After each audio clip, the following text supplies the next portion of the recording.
اس زمانے میں ایک آدمی کفن چوری کیا کرتا تھا، کفن چوری کرتا تھا، کپڑا بڑا مہنگا ہوتا تھا تو کفن چور بھی پیدا ہو گئے تھے، اور رات کو دیکھتے تھے کہاں کہاں کسی کو دفن کیا تو سویرے جا کے کفن چوری کر کے لے آتے۔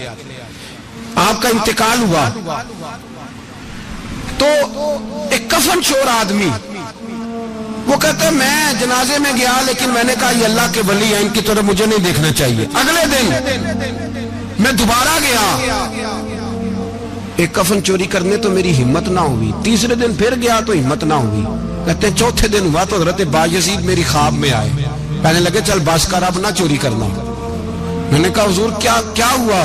فرمانے لگے جس نے میرا جنازہ پڑھا اللہ نے سب کی بخشش فرما، تو اب تو بخشا ہوا ہو کہ پھر چوری کرتا ہے، خبردار۔